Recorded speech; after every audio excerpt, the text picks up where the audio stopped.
Lá no interior que eu morava, tinha muitas histórias de coisas sobrenaturais, tipo caipora, saci, lobisomem, essas coisas do tipo. Porém, também tinha muitas histórias de pessoas que já tinham morrido antigamente. E tinha tantas histórias desse tipo que acabava que tinha algumas histórias que eram desconhecidas. Uma vez, eu e o Jean, a gente foi dormir lá na minha avó, porque lá perto da minha avó tinha um campo e quando a gente ia jogar bola lá, acabava que a gente terminava era um pouco tarde e para não voltar para casa no escuro, a gente dormia na minha avó. E quando a gente dormia na minha avó, como a gente vinha sujo do campo, a gente tinha que tomar banho e a gente ia tomar banho no cacimbão. Perto da casa da minha avó tinha um cacimbão, só que esse cacimbão tava seco. Então a gente tinha que tomar banho no outro cacimbão que ficava um pouco mais longe e no percurso até esse cacimbão a gente passava pelos dois cemitérios que tinha. Os dois cemitérios, eles ficavam situados do mesmo lado da estrada, só que um ficava de um lado do rio e o outro do outro lado do rio. Em frente ao cemitério do outro lado do rio tinha uma casa. Essa casa já tinha sido abandonada há muito tempo. O meu avô utilizava essa casa para guardar carvão. Só que a casa já tinha caído uma parte da casa, não era 100% da casa que estava em pé. Mas só que era uma casa muito grande, ainda tinha uns 3, 4 cômodos da casa que estavam em pé e tinha portas, porque o meu avô guardava os carvão lá dentro e ele deixava as portas fechadas. Eu e Jean, a gente foi tomar banho lá no cacimbão. A gente já foi com medo, porque a gente tinha que passar em frente ao cemitério e a gente já sabia de algumas histórias que rolavam ali por perto do cemitério.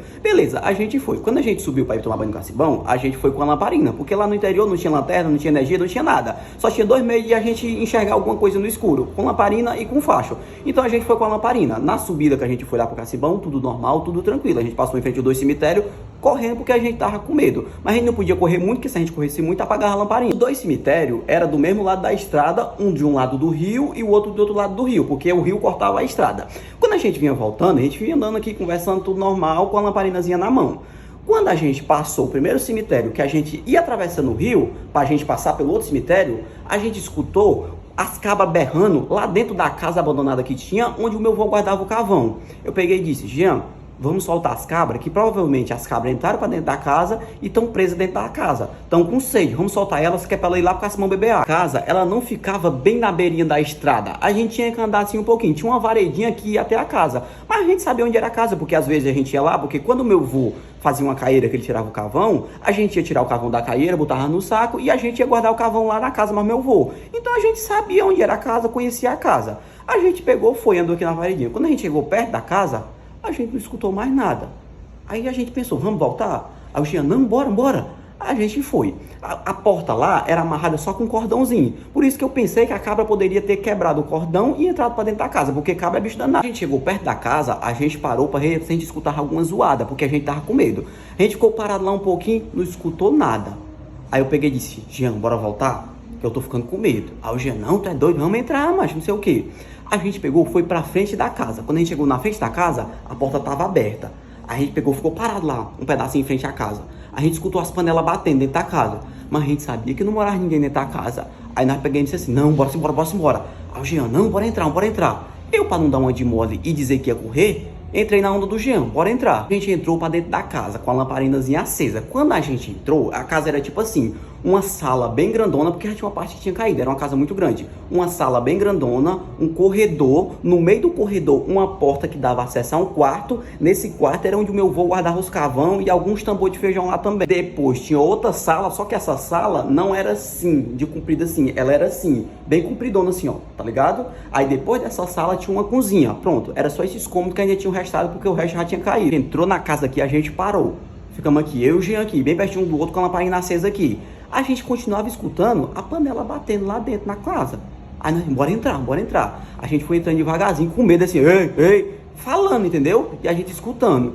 Quando a gente chegou no corredor, a gente ficou parado aqui, em frente à porta que dava acesso ao quarto onde estava o carvão. A gente escutou. Aí quando a gente chegou na sala de dentro, a gente não escutou mais nada. Quando a gente passou assim, ó, da porta, tinha uma divisãozinha assim, que era da porta, tinha um batentezinho, que era da porta que saía da sala pra cozinha. Que clareamos assim do lado, a gente viu um homem enforcado. O Jean tava na frente com a lamparina, eu com a mão no ombro do Jean. Lembro-me como se fosse hoje, quando o Jean virou assim, um homem enforcado, não lembro o rosto, não lembro, tipo, eu não tenho lembrança, a gente sabia que era um homem. Quando a gente virou assim, o homem se balançando, enforcado. Meu irmão, a gente soltou essa lamparina no chão, saímos correndo, se batendo. Quando chegamos lá fora, a porta tava fechada. Mas só que a gente conseguiu abrir a porta numa boa, só que quando a gente entrou, a porta ficou aberta.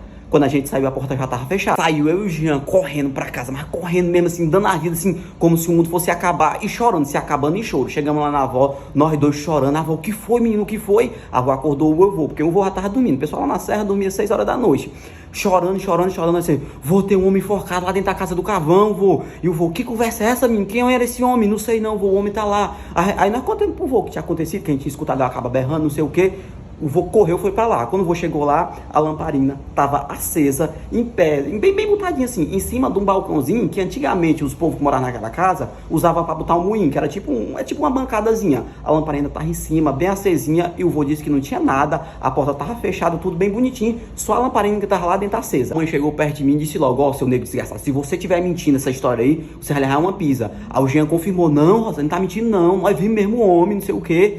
Aí beleza. A avó pegou, ficou meio desconfiada que nós estávamos mentindo, mas depois quando a avó viu que nós, mesmo sendo ameaçados de levar uma pisa, continuamos afirmando a história, a avó disse assim, não, vamos embora na rezadeira. A avó pegou, levou nós dois na rezadeira. A rezadeira rezou, fez umas perguntas ela lá, porque tipo a rezadeira, ela fazia umas perguntas aleatórias pra gente, aí a gente respondia, depois ela rezava, passava um gás em cima da gente, isso, mas aquilo, aí ela sabia. Aí a rezadeira pegou e disse, não, eles viram, ela falou lá quem era o homem, não lembro assim quem era o homem, mas ela disse, elas viram fulaninho, isso, aquilo que aconteceu. Aí a rezadeira pegou e disse, ele tá preso dentro da casa ainda. Aí o vô pegou e disse, o que é que a gente faz? Esses meninos estão assustados demais desse jeito. Aí ela disse, vocês têm que derrubar a casa, pegar toda a madeira da casa, que era uma casa de barro. As casas de barro, elas são feitas só de madeira e barro. Então ela mandou desmanchar a casa todinha, tirar a madeira todinha e fazer uma ruma bem no meio da casa. Quando terminou lá com nós lá, que ela tava conversando comigo, o Jean, quando terminou lá, ela chamou meu vô. Aí ela pegou e disse pro vô, ó, no caibutal da casa, lá na cozinha, lá onde o menino viu o homem pendurado, tem um pedaço de corda. Lá foi o pedaço de corda onde o dono da casa se enforcou.